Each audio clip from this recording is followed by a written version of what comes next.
the Salmon P. Chase Room at the Treasury Department. Chase served as a U.S. Senator and a governor in Ohio, and then President Abraham Lincoln appointed him Treasury Secretary in 1861. He served as Treasury Secretary during the Civil War in this very office, and this office was renovated to look exactly like it did back in that time. This was used to help finance the Civil War. Chase implemented also legislation that created a greenback currency, the first national currency. Essentially, the U.S. dollar came out of this office and instituted a national banking system. Now, this room is the most elaborately decorated office of any in the Treasury. This symbol over the mirror is a sign of the Treasury, and if you look on the other side of the room, there is Lady Justice in this mural. He went on, Chase did, from Treasury Secretary to become the Chief Justice appointed by Abraham Lincoln. A ton of history in this building. Now, tomorrow on a special report, we're going to bring you another building in Washington, D.C. We'll be live from the Interior Department with an interview with Secretary of the Interior, Doug Burgum. Be sure to watch Sean Hanity's interview with Elon Musk and President Donald Trump tonight, airing at 9 p.m. Eastern. Remember, if you can't catch us live, set your DVR, 6 p.m. the East, 3 p.m. on the West Coast. You can also follow me on Instagram, on X, @BrettBear. We're going to bring you sometime. Remember the wave of no nukes anti-Reagan protests in Germany in the 80s? I do. But of course the Europeans gave Barack Obama the Nobel Peace Prize, mainly because he wasn't President George W. Bush. And of course that's their right. But we won our independence from a European country almost 250 years ago, and we're not going to give it up anytime soon. So here's how this is going to go down. We're going to fix things here at home. As part of that effort, we're going to be cutting expenditures in Europe, and that's okay. We're going to have to cut a lot of federal spending to begin turning things around. And the Europeans will be fine. They've defended themselves for thousands of years, and they haven't forgotten how. And sometimes we'll agree with Europe. Sometimes we won't, and that's okay too. For 30 years, a lot of people in D.C. pretended that there was such a thing as an international world order, that we're all part of it, living in harmony together. But they were wrong. The world is now, and always has been, a dangerous place, where people who want to be free must have the willingness and the ability to defend that freedom. And finally, we have a president now who understands that reality. Yay! Hey. And who's going to look at Europe's interests. That makes Europe very nervous. Instead, we used to have a president who just does what everyone else wanted.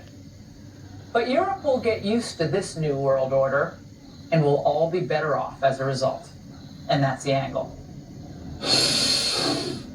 Trump's almost cartoonishly villainous border czar, Tom Homan, ratcheting up the theatrical cruelty by making schools, hospitals, churches, mosques, and other spaces the target of ICE raids, raiding restaurants and construction sites, and shipping migrants to other countries on military aircraft in shackles and handcuffs. Well, there is a reason illegals are shackled and handcuffed. In September of 2021, Joe Biden used air deportations to move 15,000 mostly Haitian illegals that were living under the Del Rio, Texas International Bridge. Well, on one of those flights, one of the Haitians realized that they're going back to Haiti and not somewhere else in the U.S. Well, when that was the realization, all hell broke loose on the flight. According to the report in the New York Post, the men ripped every window shade, shade from their moorings, bent most overhead luggage compartment doors off their hinges. They tore seat cushions off frames, then ripped out their stuffing. They destroyed anything destroyable as pilots cowered at the controls behind the locked cabin doors. That was the beginning of a rampage of attempted hijackings, attacks on ICE agents, and mutiny on the ground back in Texas. Well, then the mob stormed aboard and attempted to hijack the second recently arrived flight, this one carrying women and children from Del Rio.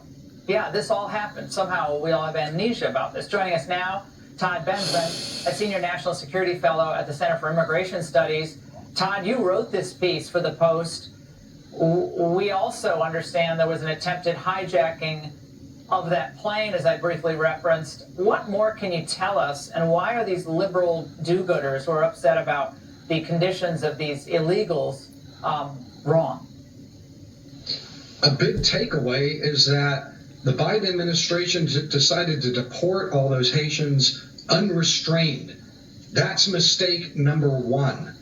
After the Haitians rioted on those first planes, they then mutinied on the ground and took over buses that were taking them to Laughlin Airfield. By the way, I was there on the ground for the entire camp crisis, interviewing all of the migrants on the way, and eventually interviewed a pilot who showed me the cell phone photos that he took of his airplane, what was left of it. They kicked the bus drivers out, took control of the bus, and then drove themselves out into the desert and ran away.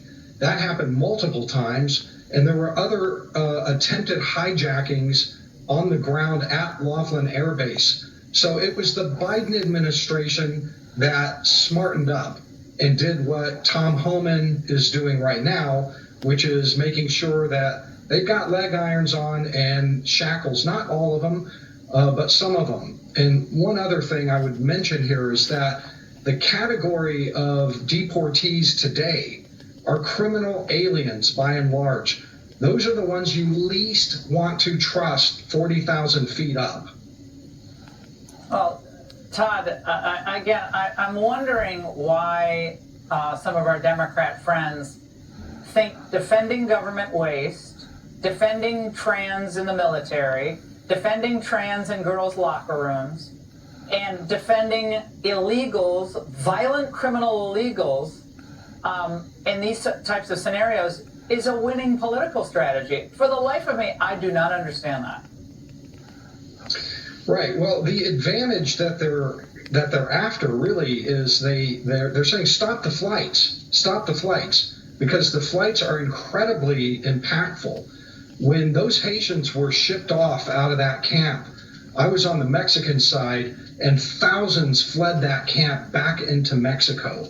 And they said that they were fleeing because they did not want to be deported. Everybody knows that deportation flights are absolutely the most profoundly impactful tactic that the U.S. government can deploy to deter illegal immigration. Everybody knows it, and they want to undermine it. Well, you start seeing people lined up to be sent back home. It's not worth the trip anymore. Todd, this story was invaluable, and thank Ron Mitchell for bringing it to my memory, because I had forgotten about it. Todd, thank you so much. I had Democrats smearing J.D. Vance. That hasn't stopped. Why? Oh, he's standing up for you. That's why. Coming up. Fear-mongering that Trump was like a Nazi dictator because he actually believed in the nation state. And now, because that worked out so well for the liberals, Democrats tried the Hitler comparisons during the 2024 campaign, fear-mongering that Trump was like a Nazi dictator because he actually believes in the nation state. And now, because that worked out so well for the liberals, they're trying it again against J.D. Vance. What's most dangerous about this is what one Republican advisor told me after the speech was that, a lot of us were talking about how it was embarrassing, how it was out of touch, how it was selling out the Ukrainians. But he said to me, Seth, if you listen carefully, it's actually much deeper and darker. He was talking about the enemy within. This is some of the same language that Hitler used to justify the Holocaust. Gross. Shame on him. Perhaps the most idiotic framing I have ever heard, and they keep doing it. Joining us now, journalist Matt Taibbi. Matt, again, they're back with the Hitler comparisons. I'm just scratching my head at this point.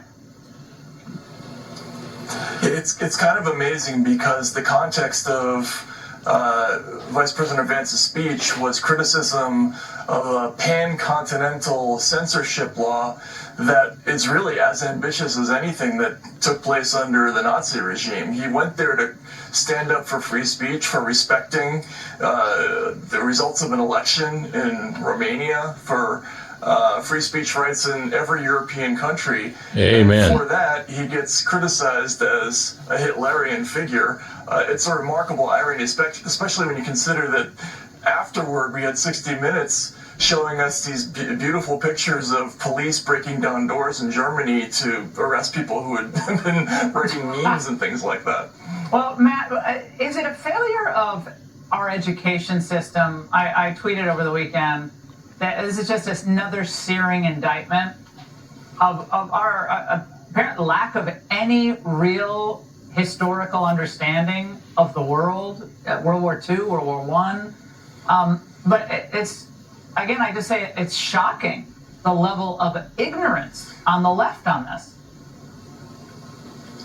Well, there's two things going on, Laura. One is that there's been a dramatic shift in attitudes in the United States about whether or not forms of what they call misinformation should be outlawed.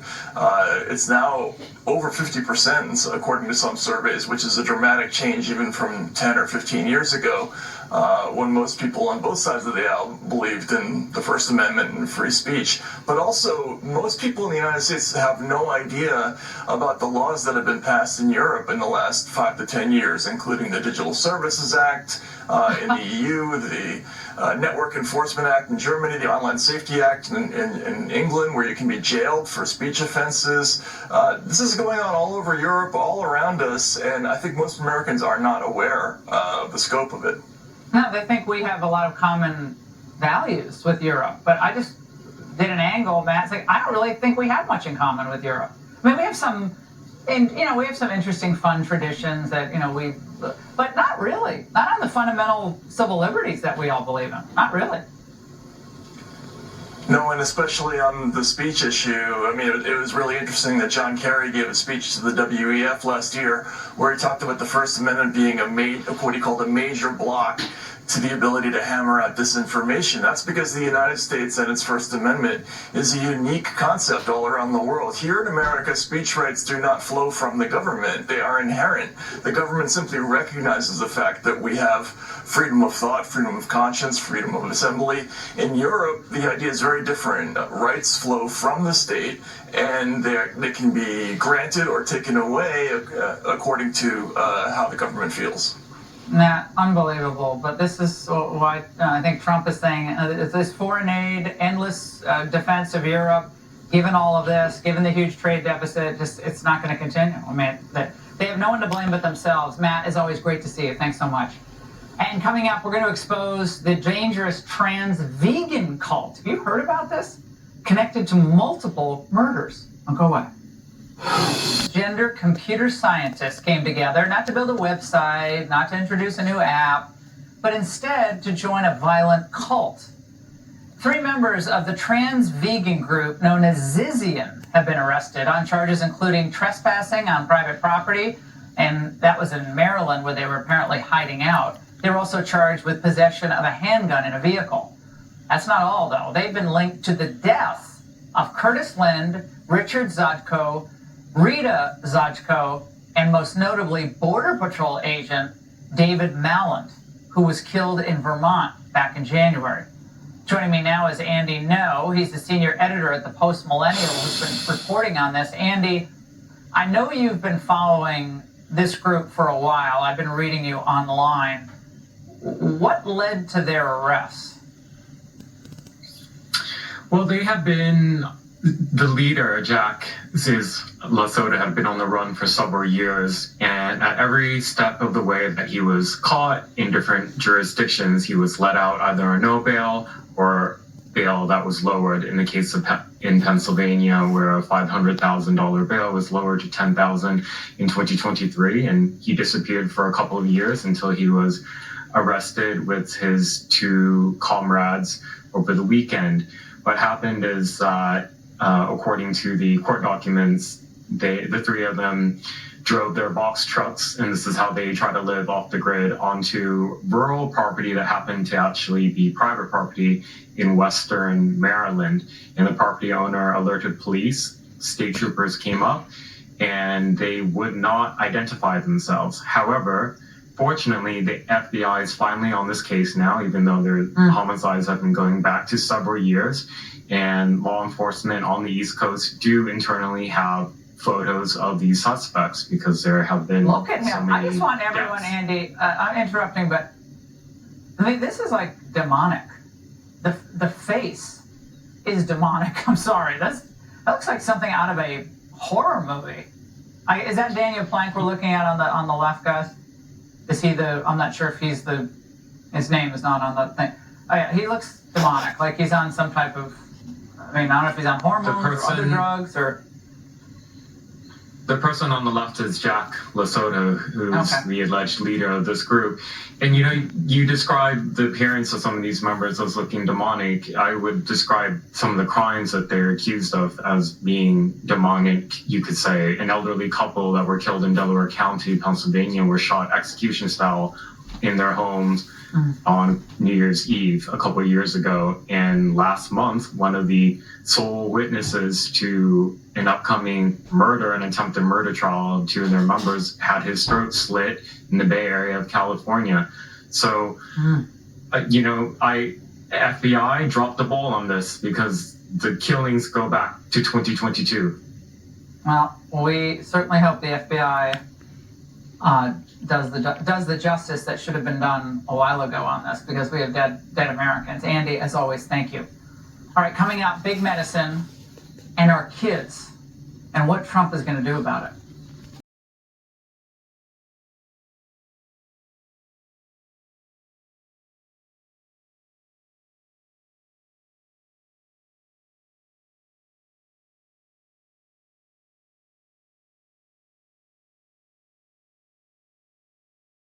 One of my interview with President Trump and Elon Musk. I gotta start with this. So he's working for free with Doge. He's kind of put a lot of his life on hold.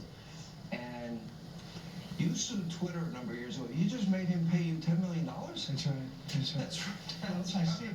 I sued from long before he had it. Yeah. And I mean, they really did a number on me, and I sued them. They had to pay. They paid $10 million settlement.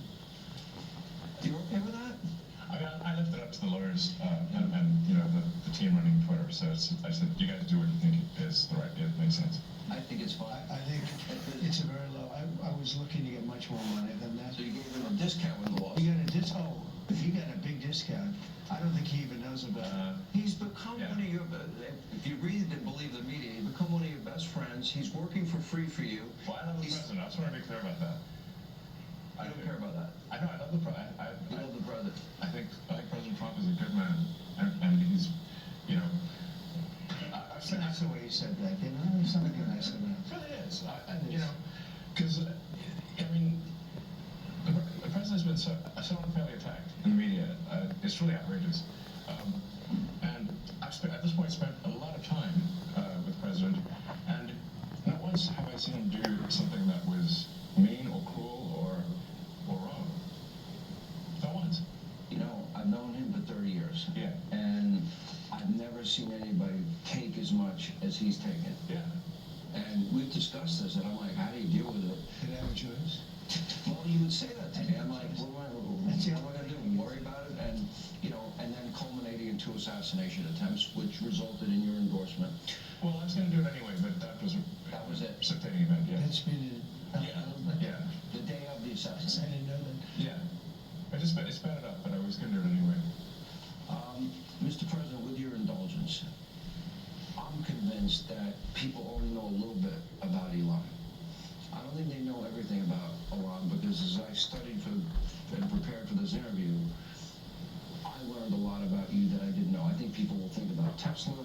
Democrats are demonizing you and trying to make the country hate you. I just want people to understand you a little bit better, and the person that you've gotten to know and have now put a lot of trust in. And, just let's go over a little bit of your bio, starting with PayPal, and how you became involved in Tesla and SpaceX and Neuralink and all these. Well, I mean, I think the way to think of me is like I'm a technologist, and I try to make technologies that improve the world and make life better. Sure. Yeah, and that's why I like my t-shirt says tech support, because I'm here to provide the president with technology support. And that may seem like, well, is that a silly thing? But actually it's a very important thing, because the president will make these executive orders, which are very sensible and good for the country, but then they don't get implemented, So you take, for example, all the funding for the migrant at hotels. The president issued an executive order where, hey, we need to stop taking taxpayer money and paying for luxury hotels for illegal immigrants, which makes no sense. Like, so obviously people do not want their tax dollars going to fund high-end hotels for illegals. And yet they were still doing that, even as late as last week.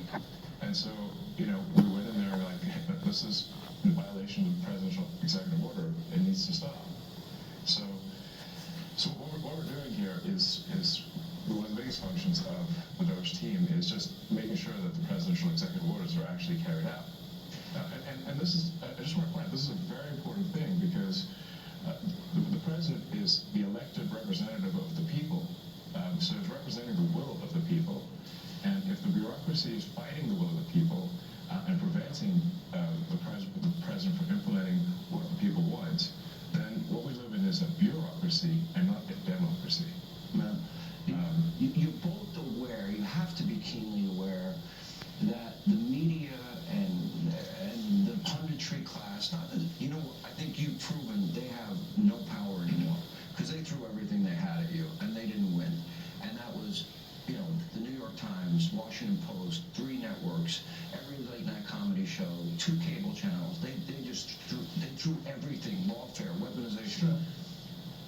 And now I see they want you two to start, they want a divorce. They want you two to start hating each other. And they try, President Elon Musk, for example. You do know that they're doing that to you. Oh, I see it all the time. They tried it, then they stopped. That wasn't it. They have many different things of hatred. Actually, Elon called me. He said, you know, they're trying to drive us apart. I said, absolutely.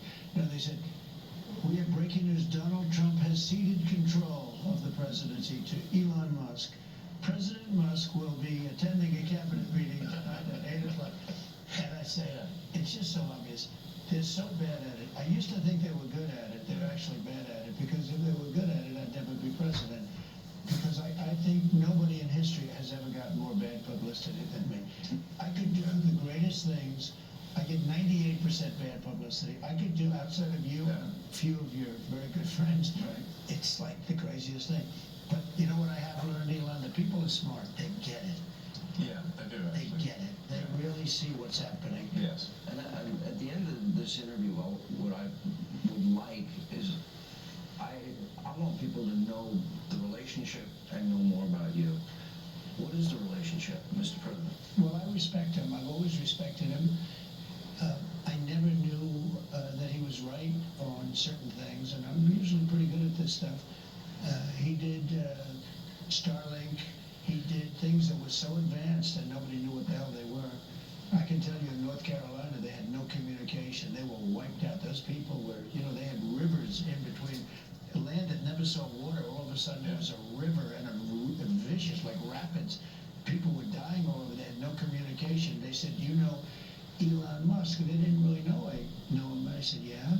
He said, could you get Starlink? It's like the first time I ever heard of it. I said, what's Starlink? A communication system. That's unbelievable. I have it.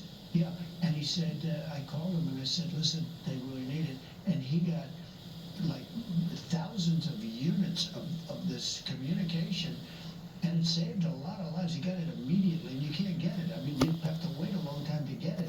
But he got it to him immediately, and I said, that's pretty amazing, and I didn't even know he had it.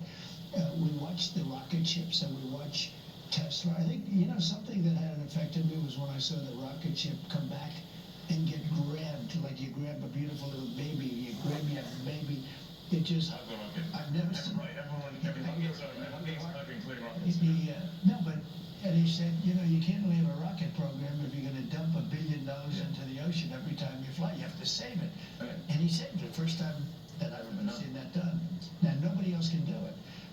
If you look at the U.S., Russia, or China, they can't do it, and they won't be able to do it for a long time. He has the technology. So you learn, I wanted somebody really smart to work with me in terms of the country, a very important aspect, because, I mean, he doesn't talk about it. He's actually a very good businessman. And when he talks about the executive orders, and this is probably true for all presidents, You write an executive order and you think it's done. You send it out. It doesn't get done. It doesn't get implemented. They don't implement it. Maybe they're from the last administration, and they are in some cases. You try and get them out as fast as you can. But as soon as he said that, I said, you know, that's interesting. You write a beautiful executive, and you sign it, and you assume it's going to be done, but it's not. What he does is he takes it, and with his 100 geniuses, he's got some very brilliant young people working for him that dress much worse than him, actually. They dress in just T-shirts. You wouldn't know they have 180 actually. So he's your tech support. No, he is. But he's much more than that. Yeah, actually, I'm tech support though, but that's. He gets it done. He's a leader. Yeah. He really is. He gets it done. You get a lot of tech people, and you have people that are good with tech, but he gets it done. You know, I said in real estate, you had guys that would draw beautiful renderings of a building, and they'd draw the rendering, it would be great, and you'd say, great, when are you starting? But they were never able to get it built. They couldn't get the financing. They couldn't get the approvals. It would never get done. And then you have other guys that are able to get it done. You know, they could just get it done. I was in real estate. Same thing in this.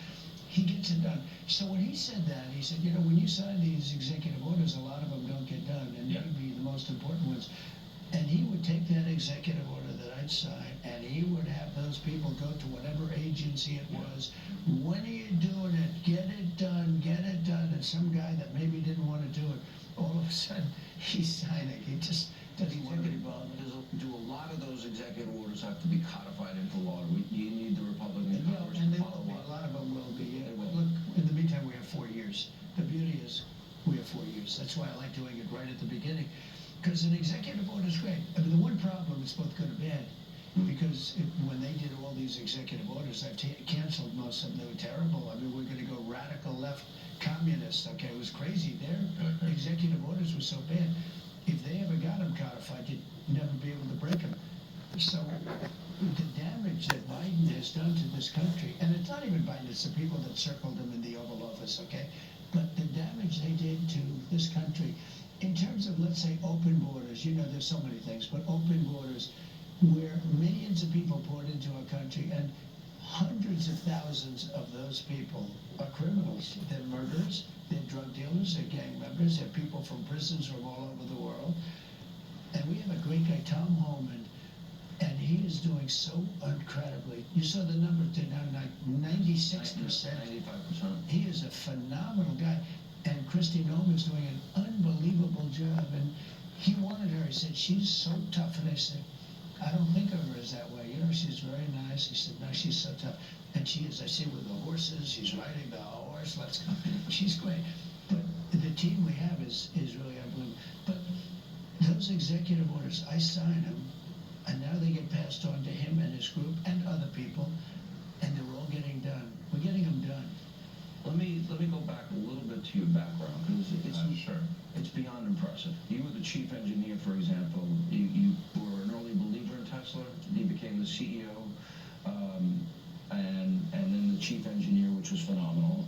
SpaceX, same thing, which is unbelievable. I mean, you were the first private company to send astronauts successfully into space. First private company to send astronauts into orbit. Yeah. That's pretty deep. He's going to go into orbit, so. Okay. Yeah. No, he's going to go to Mars. He's At some point. Huh? Yeah. He's in But they said, they was asking, like, do you want to die on Mars? And I say, well, yes, but not on impact. Starlink is in 100 countries. This is going to be hard. I feel like I'm interviewing the two brothers here. You go ahead. Star Shield, which could be used for national defense. Yeah, it is already being used for national defense. Then you have what is it called? Optimus, a part of It's Tesla. a robot, yeah. Robotic arm. Then you have an AI arm. And then you have something that really fascinated me. And it's called Neuralink. Yes. You might help the blind to see people with spinal cord injuries that they can recover, where in the past, how close is that becoming a success? Neuralink, we've implanted Neuralink in 3 patients so far who are quadriplegics, and it allows them to directly control their phone and computer just using their mind, just by thinking. It's like, so we call this product telepathy. So you control your computer and phone just by thinking, and it's possible to actually control the computer and phone faster than someone who has working hands. Then the next step would be to add a second neural link implant past the point where the neuron's damaged, so that somebody can walk again, and so they can have full body functionality restored. So you like Bobby, right? I like Bobby, actually, yeah. I think I supported Bobby Kennedy.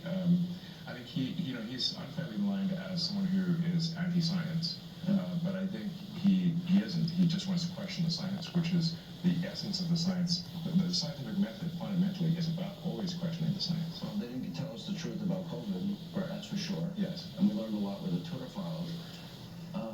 And that just then raises a question. You're the richest man in the world.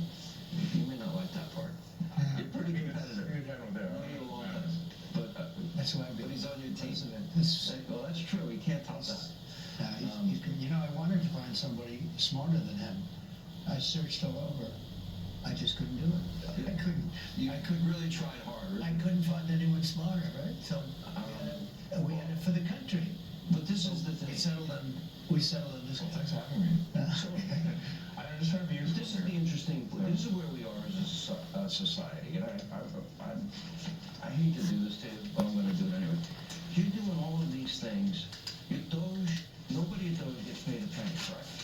Well, actually, some people are federal employees. Some are, okay. Yeah, They're helping. But it's fair to say that the software engineers at Doge could be earning millions of dollars a year instead of earning a small fraction of that as federal employees.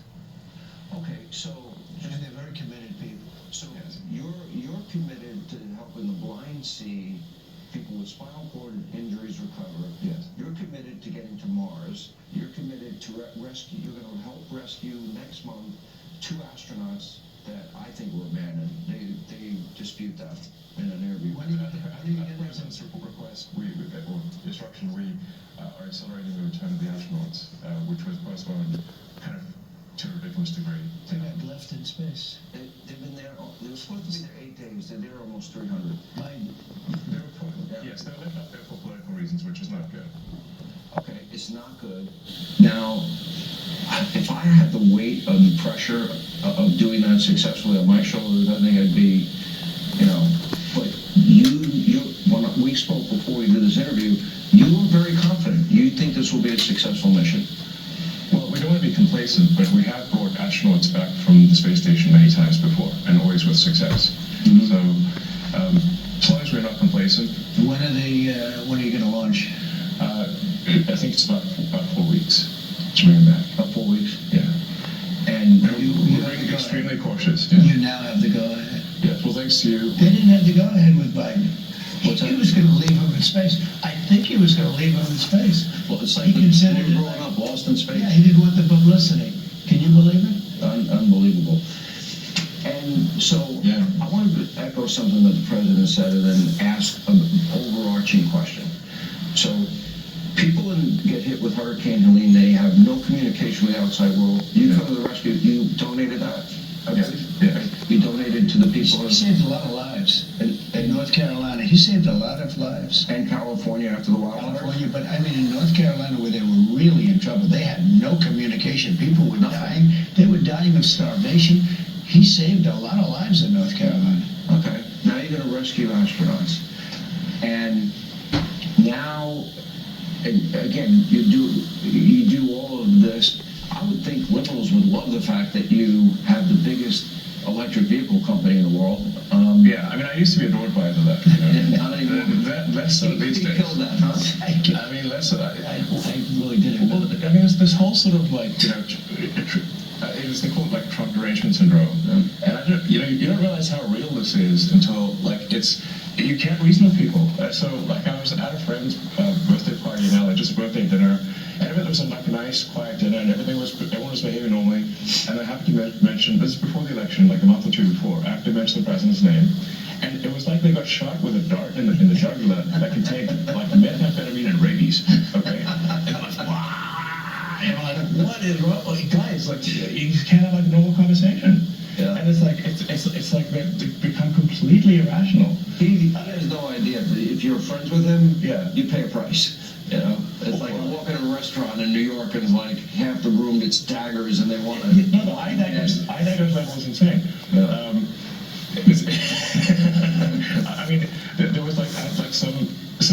invitation, because so I got invited to like basically a big sort of dem event, like that was, but it received the invitation like the beginning of last year, and I still attended even after I had endorsed President Trump, and I didn't realize how profoundly that would affect, how I was received. I mean, I walk into the room and I'm getting just the dirty looks from everyone. Like, if looks could kill, I would have been dead several times over. But that was not. To me, like seeing ashes on the floor. Before Trump, that never happened, right? No. All right, more of my interview from the White House with President Trump and Elon Musk straight ahead. Great interview.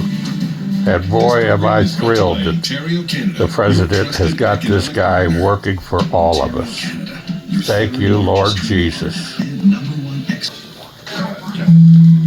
Bennettsville was founded in 1819. It was named after Governor Thomas Bennett. It's a small community and just a great place to live. We have a sense of place that involves history and people. People are our best asset. No matter where you go, you feel welcome. Good morning. How you doing? Good morning. We future-proof this town at least 20 to 30 years. That's opportunity right there. That makes the playing field level now. How you doing, look here? It's going to be 5480 today. Sounds like Northern Kentucky. Everybody loves everybody. And we all love Jesus. That's exactly what Spectrum has provided for us. High-speed broadband internet, it can open up the whole world to them. I think it means everything. Even though we're in a small town, they don't really have much. You connect to the rest of the world. This is the beginning of it right here, Spectrum. I'm not just saying this to say it. Spectrum is truly an awesome company. We are Marlboro County. I'm looking forward to what's next in the future.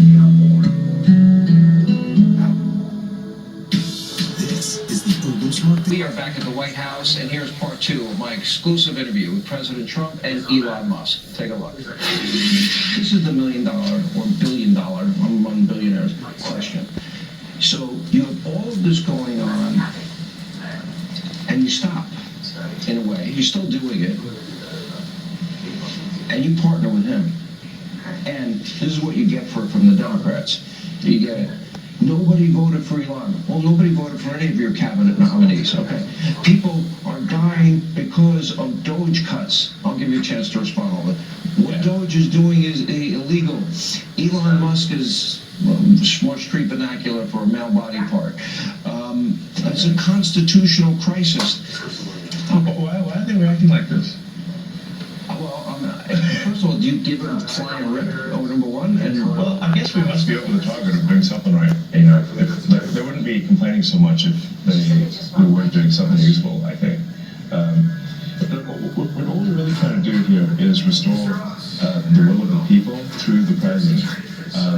And what we're finding is that there's an unelected bureaucracy. Speaking of unelected, there's a vast federal bureaucracy that is implacably opposed to the president and the cabinet. And if you look at, say, DC voting, it's 92% Kamala. Okay, so we're 92% Kamala. That's a lot. They don't like me here either. I think about that number a lot. And like 92%, that's basically almost everyone. And so, but how can you, if the will of the president is not implemented, and the president is representative of the people, that means the will of the people is not being implemented, and that means we don't live in a democracy, we live in a bureaucracy. And so I think what we're seeing here is the sort of the thrashing of the bureaucracy as we try to restore democracy and the will of the people. That's right. Is this making sense? I mean, no, of course it does. I mean, to me, if you look at our framers and our founders, and you really become a student of history, Mr. President, and we've had conversations both on air and off air. And if we talk about constitutional order or transformational change, nobody can argue that what's happening here is it's going at the speed of light. But however, what were the principles of our framers and our founders? They wanted limited government, greater freedom for the people. And we'll get to the specific cutting away, store, and abuse. That is your goal, is it not? Yeah, and my goal is to get great people. And when you look at what this man has done, it was something. I knew him a little bit through the White House. Originally, I'd see him around a little bit. I didn't know him before that. And I respected what he did, and he fought was maybe questioned for a while. He was having some difficulties. It was not easy doing what he did. I mean, how many people have started a car company and made it really successful and made a better car where it's, beating these big companies that's all they do is cars. I mean, it's really amazing the things he's done, but I didn't know it as much then as now. I mean, the fruits have sort of taken hold. But I wanted great people. And he was a great person. He's an amazing person. He's also a caring person. He uses the word care. So they sign a contract at a government agency, and it has 3 months, and the guy leaves that signed the contract, and nobody else is there, and they pay the contract for 10 years. Yeah. So the guy is getting checks for years and years and years, and he's telling his family, obviously, maybe it was crooked, maybe he paid to get the contract, or maybe he paid that they didn't terminate it, but we have contracts that go forever, and they've been going for years, and they're supposed to end in 3 months or 5 months or 2 years or something, and they go forever. So the guy is either crooked, where he knew this was going to happen, or he's crooked because he's getting payments and he knows he shouldn't be getting. But they're finding things like that. They're finding things far worse than that. And they're finding billions, and it will be hundreds of billions of dollars worth of fraud. I say waste and abuse, but fraud, waste, and abuse. And he's doing an amazing job. And he attracts a young, very smart type of person. I call them high IQ individuals, and they are. They're very high IQ. And when they go in to see the people and talk to these people, the people think they're going to pull it over. They don't. These guys are smart, and they love the country. There's a certain something. But he uses the word care. So people have to care. Like when I bought Air Force One, I negotiated the price. It was $5.7 billion, and I got it down to $1.7 billion. Now they're not building the plane fast enough. I mean, they're actually in default. They're supposed to have been building this thing forever. I don't know what's going on. Yeah. We don't build the way we used to build. We used to build like a ship a day, and now to build a ship is like a big deal. And we're going to get this country back on track. We can do it, but so many things. It takes so long to get things built and get things done. And a lot of it could be something we've been discussing. The regulators go in and they make it impossible to build. They make it very difficult to build anything, whether it's a ship, a plane, or a building, or anything. And some of them do it because they want to show how important they are. Some of them do it maybe because they think they're right. They use the environment to stop progress and to stop things. It's always the environment. It's an environmental problem. It's not an environmental problem at all. But they do a lot of things. And by the way, speaking of that, Lee Zeldin is going to be fantastic in the position. So, but he could take 10 years to approve or disapprove something, or he could do it in a month. Just as good. And I think you're going to see a fantastic job done by him. He's a tremendous guy. You echoed something when I just met you, and it was very similar to what New's been saying, that he brought this country to the dance. This is the opportunity to be transformational, and to have, I would argue, the most consequential presidency. If we really dig down and do something that had never been done before, and that is get rid of this bureaucracy. And I'm going to get to specifics. You say the same thing. It's not done yet. And what do you mean by that? I mean, winning the election is really the opportunity to fix the system. It is not fixing the system itself. So it's an opportunity to fix the system and to restore the power of democracy. And people like. It's funny how when these attacks occur, the thing that they're accusing the administration of is what they are guilty of. They're saying that things are being done unconstitutional, but what they are doing is unconstitutional. They are guilty of the crime of which they accuse us. That's always the first thing they do. It's in violation of the Constitution. They don't even know what they're talking about. It's just a con job. It's a big con job. And they're so bad for the country. It's so dangerous and so bad. And the media is so bad. When I watch MSNBC, which I don't watch much, but you have to watch the enemy on occasion, the level of arrogance and cheating, and they're just horrible people. These are horrible people. They tell conspiracy theories. And they start up with the Constitution. They couldn't care less about the Constitution. CNN, likewise. I mean, I watch them asking questions with, you know, the hatred with them. Well, I said, why are you asking the question with such anger? You're asking me a normal question, but you see the bias. The bias is so incredible. And those two are bad. PBS is bad. AP is bad.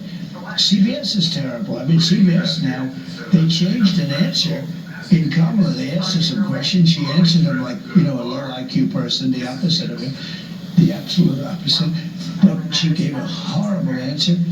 They took the entire answer out and they put another answer that she gave 20 minutes later into the as the answer. I've never even heard of that. I thought I heard of it all. I'm going to just for the sake of saving time, because I could spend, and I've done this on radio and TV, I can spend an hour finding the outrageous amounts of money being spent abroad by USAID, and I just want to mention a couple, but I want to start with it. Well, I guess at a high level, I think it's what the president mentioned earlier, which is that in order to save taxpayer money, it comes down to two things: competence and caring. And when the president was shown the outrageous bill for the new Air Force One, and then negotiated it down, if the president had not applied competence and caring, the price would have been 50% higher. Literally 50% higher. The president cared, the president was competent, the price was not 50% higher as a result. And so when you add more competence and caring, you get a better deal for the American people.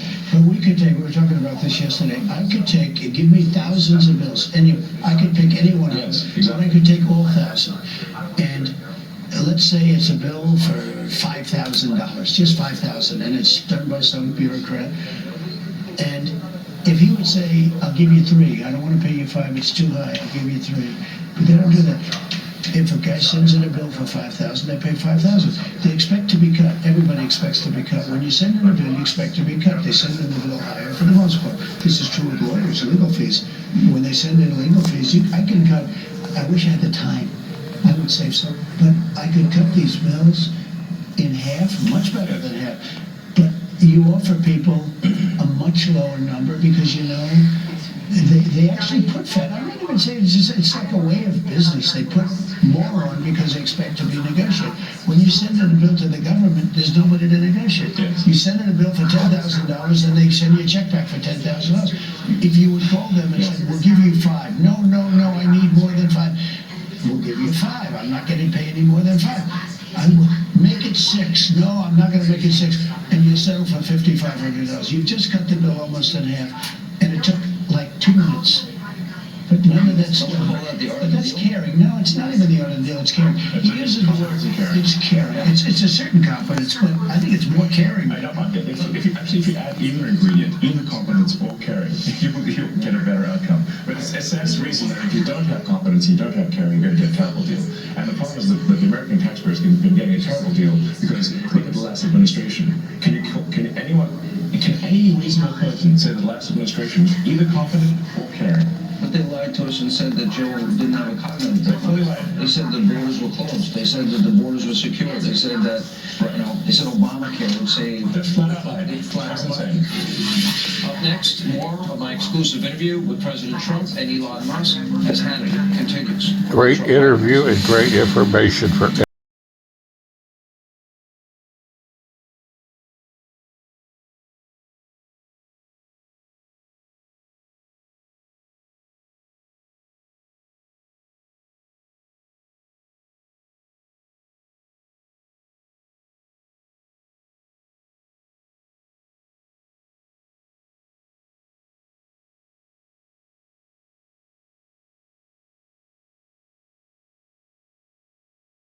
smart home technology.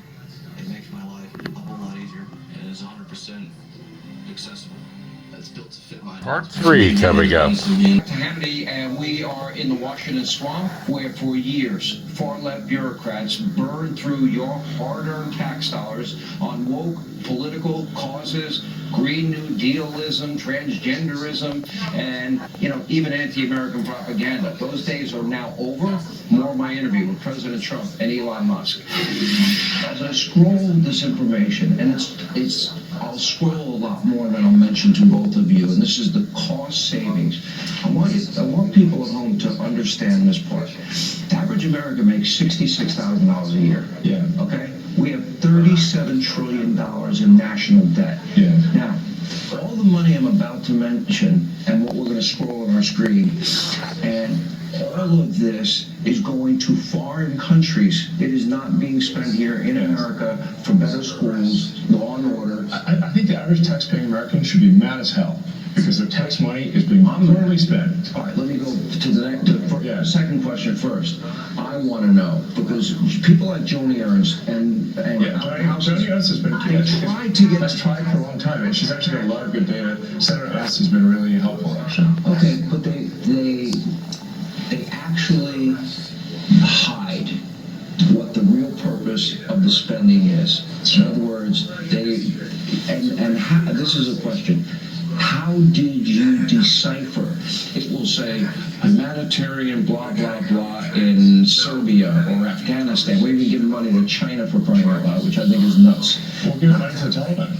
What money to the Taliban? All right, so like for what? I want to see pictures of what they do. But they try to obscure it.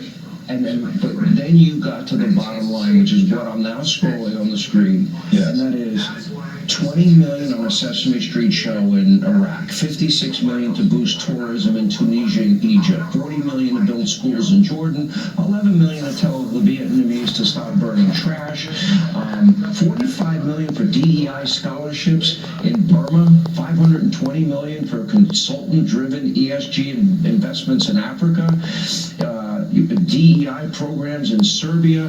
The president's favorite. I'm sure you love that taxpayer money was spent on a DEI musical in Ireland, or a transgender opera in Colombia, or a transgender. It sounds like how can these things be real? But this is actually what was done. It sounds like a comedy sketch. 20 pages. Right. It's not. It's a miss a mile long. If you had to put a number on it, how much do you think you've identified waste, fraud, abuse, corruption at this point? And again, we're going to be scrolling this throughout the program. Well, the overall goal is to try to get $1 trillion out of the deficit. And if the deficit is not brought under control, America will go bankrupt. This is a very important thing for people to understand. A country is no different from an individual in that if an individual overspends, an individual can go bankrupt, and so can a country. And the massive waste, fraud, and abuse that has been going on, which is leading to a $2 trillion a year deficit.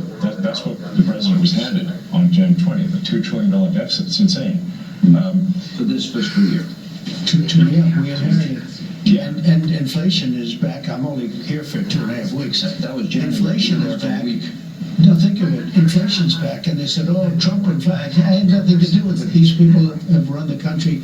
They spent money like nobody's ever spent. They were given $9 trillion to throw out the window. $9 trillion, and they spent it on the Green News scam. I call it. It's the greatest scam in the history of the country. One of them. We have a lot of them, I guess, but one of them. Dollar-wise, DEI and wokeism and transgenderism and LGBTQ+. Yeah. But by the way, not in America, other countries, not here. You know, the amazing thing is when you see like the teaching of DEI, $9 million. How do you spend $9 million to teach? No matter what it is, you could teach physics. You could go to MIT for a lot less. Expensive. Yeah, the teaching of DEI. Yes. How much do you believe, Elon, you've identified in waste, fraud, abuse, corruption now, and how much do you anticipate you will? Sure. I think 1%. No, because it's so massive. This is huge money. So huge money, 1%. As heavy as they are, they're not going to find some contract that was crooked, crooked as hell. I mean, there's going to be so much that isn't found. But what is spent, I think he's going to find $1 trillion. Yeah, I think so. But I think it's a very small percentage compared to what it is. Let me go to an area that I think is key, and you talked about this in recent interviews, and that is, we don't need a Department of Education, okay? And what some people are trying to do is stoke fears that, oh my gosh, my kid's not going to get the money for education, or grandma's on Social Security and Medicare. This is a big promise of yours on the campaign trail. So I really want to give you both an opportunity to assure the American people you will keep, that money will be allocated for students, but with higher standards, for example, I would assume associated with monies given. So much, and then Elon goes, but look, Social Security won't be touched, other than this broad or something where the funding's going to be strengthened, but won't be touched. Medicare, Medicaid, none of that stuff is going to be touched. Nothing. You don't have to. Now, if there are illegal migrants in the system, we're going to get them out of the system, and all of that fraud. But it's not going to be touched. School. I want to bring school back to the states so that Iowa, Indiana, all these places, Idaho, New Hampshire, there's so many places in the states. I figure 35 really run well. And right now it's Norway, Sweden, Denmark, Finland, China. China, can you imagine, has top schools. We're last, so they have a list of 40 countries. We're number 40. Usually we're 38, 39. The last time we were number 40. And what I say is you got to give it back. So it doesn't work. I'll tell you what we're number one in, cost per pupil. We spend more money than any other country by far. It's not even close per pupil. Okay.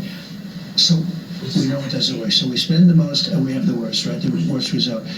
When we give that back to Indiana, when we give that back to Iowa and back to a lot of the states that run well, they run well.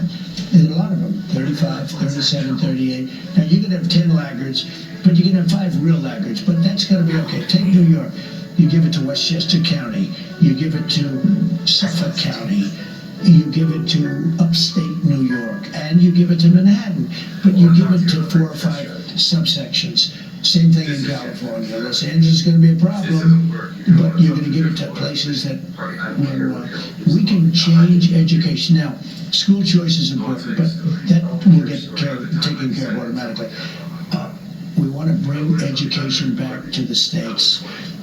You will spend half the number, and I'm not even doing this. I'm not even doing this to save, but you will save. It costs you much less money. You get a much better education. If you go to some of these states, you'll be the equivalent of Norway, Sweden, Denmark, places that really have a good school system. You'll have those places will be the equivalent, and your overall numbers will get so much better. Do you want standards associated? The only thing I want to do from Washington, D.C. is make sure they're teaching English, reading, writing, math, and science. Science, computers. You're not going to have much of a problem with that, but that's it. So your task now, and I pray to God this is successful. I really do. I wish you Godspeed. Godspeed, John Glenn. It's going to be, by the way. I really believe but it. they're all because the country's going to go up beside this. This is cutting. We're only talking about cutting. We're also going to make a lot of money. We're taking in some. What about his business? What if there is a contract he would otherwise get? No, he's got a conflict. I mean, look, he's in certain areas. I mean, I see this morning. I didn't know. But I said, do the right thing. Where they're cutting way back on the electric vehicle subsidies. Yes. They're cutting back. Not only cutting back. Correct. Yeah. Now, I won't tell you. Well, he was probably not that happy with it, but that would have been one thing he would have come to me and said, listen, you got to do me a favor. This is crazy.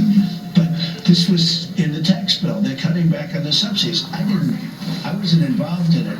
I said, do what's right, and they're coming up with a tax bill. It's just preliminary. But I mean, if you were involved, wouldn't you think he'd probably do that? Now, maybe he does better if you cut back on the subsidies. Who knows? Because he figures he does think differently. He thinks he has a better product. Yeah. And as long as he has a level playing field, he doesn't care what you do, which he's told me that. Yeah. I mean, I haven't asked the president for anything ever. And if it comes up, how will you handle it? Well, he won't be involved. Yeah, I'll recuse myself if it is. If there's a conflict, he won't be involved. Yeah. I mean, I wouldn't want that, and he won't want it. Right, and obviously I'm getting sort of a daily proctology exam here. It's not like I'm going to be getting away from something in the dead of night. Welcome to D.C. If you want a friend, get a dog. See, well, I do have a dog, but I also have a friend. Yeah. God bless me. You know the truth with this. I know every businessman. I know the good ones, the bad ones, the smart ones, the lucky ones. I know them. This guy's he's a brilliant guy. He's a great guy. He's got tremendous imagination and scientific imagination, far beyond, you keep talking about a technologist and all, but you're much more than a technologist. You are that. But he's also a good person. He's a very good person, and he wants to see the country do well. And I know a lot of great business people, really great business people, but they're not really, in some cases, very good people. And I know people that would try and take advantage of the situation. This guy's somebody that really cares for the country, and I saw that very early on. I saw it really a long time ago when I got to know him. He's a very different kind of a character. That's why, who loves him? Young people that are very smart and that love the country. Up next, more from the White House as we continue from Washington, D.C. Great show.